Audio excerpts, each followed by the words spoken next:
Now, here's an offer that many governments just cannot refuse. Would you like to hack into the phones of journalists, gather up every bit of data, and trace every call, message, and keystroke? Then you're in luck. There's some malware, malicious software for that. This story starts with an Israeli company called the NSO Group. It says it's in the business of cyber intelligence for global security and stability. The company's primary product is known as Pegasus. It's a program so sophisticated that it can embed into your mobile phone through just one phone call, even if you don't take that call. The governments that use Pegasus, from Saudi Arabia to Mexico to India, all say they're out to stop security threats. But it's also used against civil society, including human rights activists. And in October, WhatsApp sent the NSO Group a clear message. It's suing the company for developing Pegasus to specifically hack into people's devices through that messaging app. The Listening Post's Meenakshi Ravi now on the growing surveillance threat against journalists and the malware of choice for the governments involved.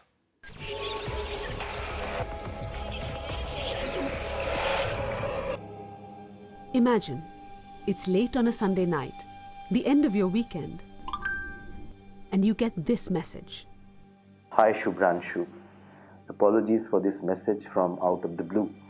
My name is John Scott Railton. I am the senior researcher at the Citizen Lab at the University of Toronto in Canada. The Citizen Lab works on tracking internet threats against civil society.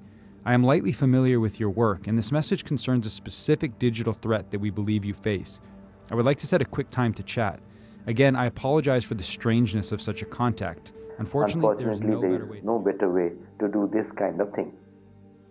The message came to journalist Shubhranshu Chaudhary in early October. Chaudhary works in India's eastern region, the site of a long-running leftist insurgency, a movement the Indian government calls the country's single biggest internal security threat. In addition to reporting events there, he has set up grassroots media projects with communities caught in the midst of the fighting.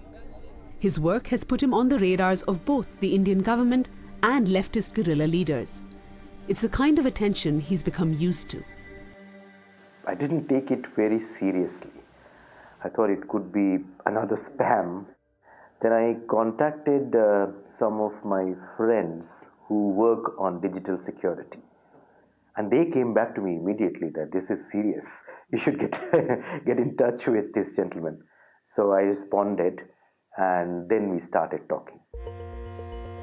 Chaudhary didn't know it at the time, but the Toronto-based research group, the Citizen Lab, was contacting him as part of an investigation it was conducting on behalf of a big-name company, WhatsApp, the messaging app used by 1.5 billion people around the world. The focus of the investigation was a piece of malicious software produced by an Israeli firm, the NSO Group.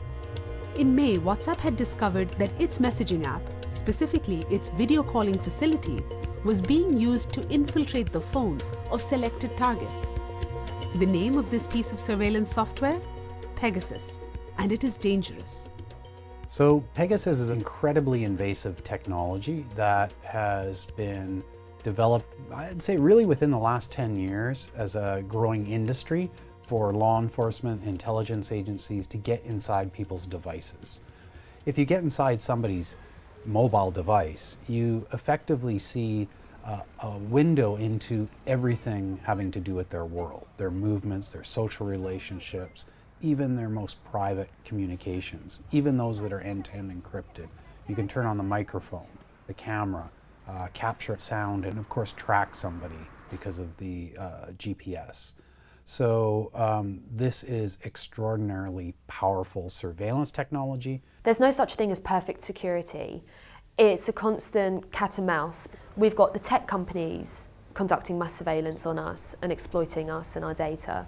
We've got hackers who are selling dangerous cyber weapons to try and get access to people's stuff. And we've got governments who, for power and control, want to know everything about us. The way this technology works, it's meant to be stealthy. Obviously, if you're going to ring alarm bells that you have a surveillance technology in your device, people will quickly expunge it. So the big evolution and sophistication of NSO's attack infrastructure was revealed in May of this year when It emerged that they had developed a capability to infect a device simply by ringing the phone. So they wouldn't have to trick somebody into doing anything, they just have to call the number. As cyber warfare grows in importance and the weapons grow more sophisticated, national defense officials are equipping themselves, buying the best tools available. India, Mexico, Kenya, Qatar, Bahrain and Saudi Arabia are among the 30 countries that are reportedly NSO's clients. They say they use Pegasus against bad actors, extremists in India, drug lords in Mexico. If only it ended there. The spyware is also being used on human rights activists, community organizers, the lawyers working with them, and journalists. One of the features of Pegasus is that it allows client governments to craft bespoke text messages embedded with links that, when clicked upon, infect the recipient's device.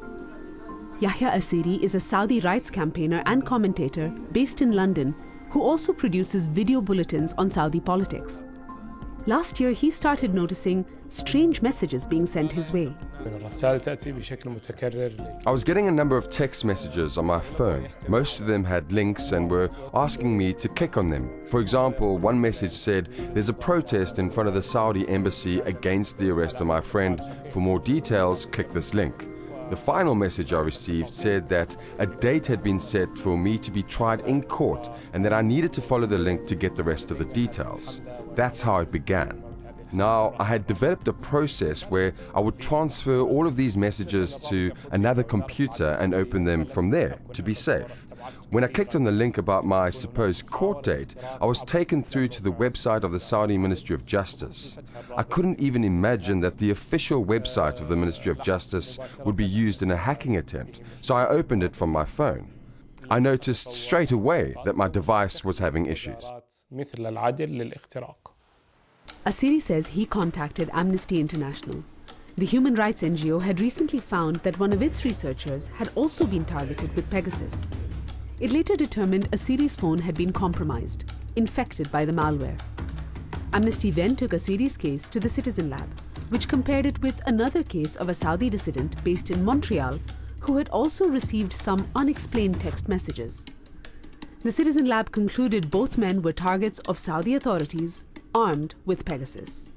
We use a combination of methods. Some of them are quite elaborate. They span a spectrum of techniques from computer science and engineering science to social science, other forms of research.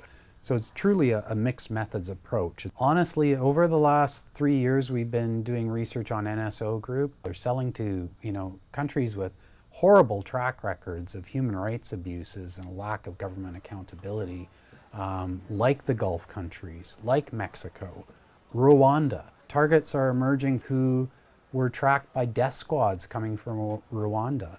It's like a rogues gallery of autocrats. And NSO is an autocrat's dream. The company keeps developing and refining its techniques, from the carefully worded text messages with links that were sent to Yahya Asiri back in 2018, to the much more deceptive missed call via WhatsApp that was used against Shubhranshu Chaudhary. While NSO says it conducts rigorous ethics checks on its client states, the evidence is clear. Pegasus is being used against activists and journalists, significantly increasing the risks associated with doing their work. There's absolutely things that people can do, especially journalists, to try and protect their communications and their sources. A lot of what protects journalists and others on a day-to-day basis is basic digital hygiene. Not making silly slip-ups, not clicking on unknown links, opening unknown emails, downloads, leaving passwords around and using two-factor authentication and so on. But none of us has the time or energy to try and act like spies. It's crazy that in this day and age, journalists are facing such enormous digital threats.